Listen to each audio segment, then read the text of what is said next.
नमस्कार मंडळी. आजचा दसऱ्याचा दिवस, विजयादशमीचा दिवस, सीमोल्लंघनाचा दिवस. आजच्या दिवशी फक्त आणि फक्त चर्चा होते ती दसरा मेळाव्याची. या दसरा मेळाव्याची परंपरा काय आहे, दसरा मेळावा मुळात कधी कशासाठी सुरू झाला, या सगळ्याविषयी या व्हिडिओमधून बोलूया. त्यामुळे हा व्हिडिओ शेवटपर्यंत नक्की बघा. नमस्कार, मी सुवर्णा. सगळ्या सोशल मीडियावर सराईतपणे मुसाफिरी करणाऱ्यांना दसऱ्याच्या, विजयादशमीच्या खूप साऱ्या शुभेच्छा. तुम्हीही विचारांचं कृतीतून सीमोल्लंघन करावं अशी अपेक्षा करते. तर दसरा मेळाव्याविषयी आपण बोलतोय. आज या दिवशी म्हणजे 2025 साली दसरा मेळावा हा 5 ठिकाणी होतोय. म्हणजे अगदी उबाठाचा दसरा मेळावा शिवतीर्थावरचा असेल, त्याचबरोबर शिंदेंचा नेस्कोमधला होणारा दसरा मेळावा असेल, भगवानगडावर पंकजाताई यांचा दसरा मेळावा असेल, मनोज जरांगे सुद्धा आता दसरा मेळावा घेतात त्यामुळे त्यांचा असेल. असे एकूण 5 दसरा मेळावे महाराष्ट्रात वेगवेगळ्या ठिकाणी वेगवेगळ्या वेळी दिवसभरामध्ये होत आहेत. त्याचं थेट प्रक्षेपण आपण बघालच. पण मुळात या दसरा मेळाव्याची परंपरा कधी आणि कशी सुरू झाली याच्याविषयी बोलूया.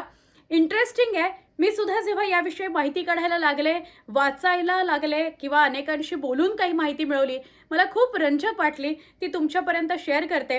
पहिला दसरा मेळावा हा शिवसेनेची स्थापना झाल्यानंतर 4 महिन्यांनी म्हणजे 1966 साली हा पहिला दसरा मेळावा केला गेला होता शिवतीर्थावर.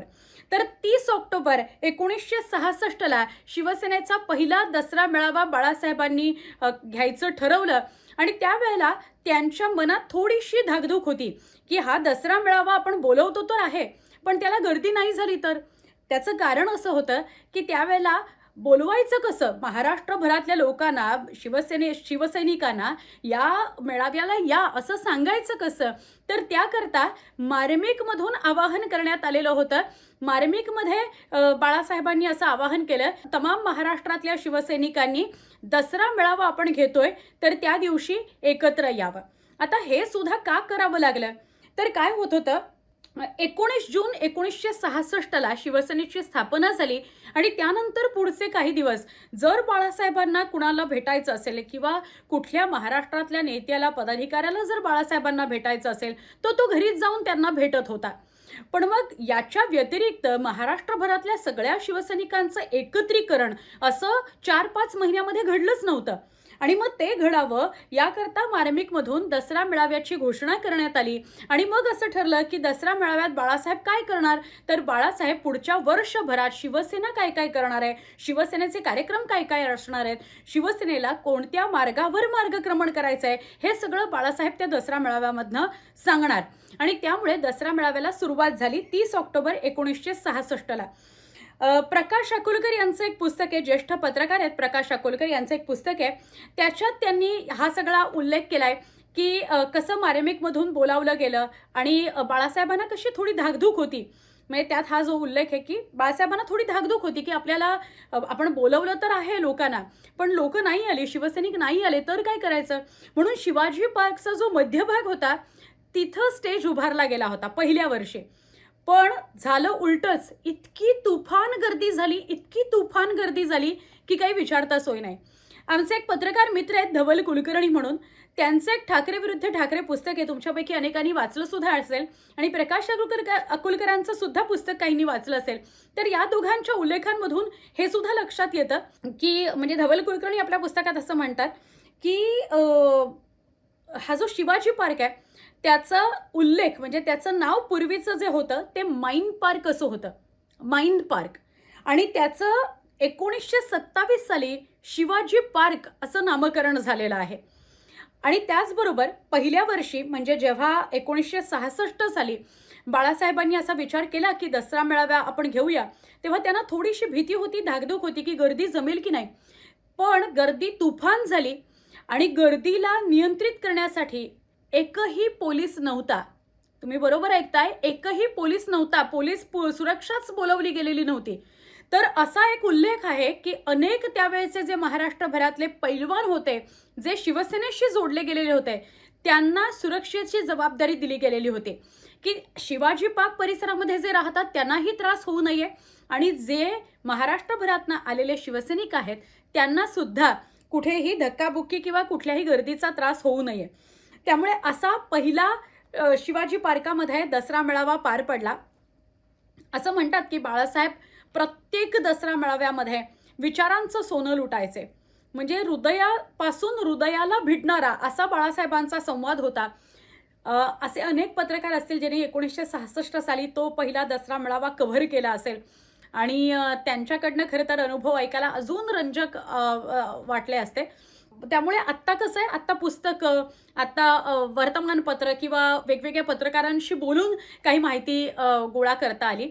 पण लक्षात घ्या, हा पहिला दसरा मेळावा आणि त्याचे साक्षीदार कोण कोण असतील. तर या दसरा मेळाव्यांमधून अनेकदा बाळासाहेबांनी प्रखर हिंदुत्ववादी विचार मांडलेले आहेत. हिंदुत्ववादी प्रखर भूमिका सुद्धा या दसरा मेळाव्यातूनच घेतली गेली. त्यामुळे शिवाजी पार्क आणि दसरा मेळावा याचं नातं साधारणपणे 55 वर्षांचं वगैरे असेल आत्तापर्यंत. 2025 पर्यंत जर आपण कालावधी काढला तर 55 वर्षांचं, त्याहून अधिक वर्षांचं नातं असेल. आणि या शिवाजी पार्कने आणि आजूबाजूच्या परिसराने खूप ऐतिहासिक क्षण अनुभवलेले आहेत. दसरा मेळाव्याच्या माध्यमातून काय महत्त्वाच्या घडामोडी घडल्या त्यावेळी बाळासाहेब असताना, त्याचे फक्त 2 उल्लेख मला इथे करायचे आहेत. एकतर सगळ्यात महत्त्वाचं म्हणजे 1975 साली काँग्रेसनं आणीबाणीचा जो निर्णय घेतलेला होता त्याला या दसरा मेळाव्याच्या माध्यमातून बाळासाहेबांनी पाठिंबा दिलेला होता. तर या क्षणाचे साक्षीदार दसरा मेळाव्याला उपस्थित असलेले त्यावेळेचे अनेक कार्यकर्ते होते. आणि दुसरं होतं ते म्हणजे 1991चा दसरा मेळावा, जिथे वानखेडेवर पाकिस्तानच्या सामन्याला कडाडून विरोध बाळासाहेबांनी केला आणि मग शिवसेनेनं सुद्धा तो विरोध तसाच्या तसा लावून धरला होता. 1975 आणि 1991 या 2 गोष्टी इतिहासाच्या शिवाजी पार्कमधल्या बाळासाहेबांसंदर्भातल्या, या अशा खरं तर अनेक गोष्टी आहेत. प्रत्येक वर्षी ते काही ना काहीतरी आपले विचार शिवसैनिकांपर्यंत पोहोचायचे आणि शिवसैनिकांचं रक्त असं सळसळून उठायचं.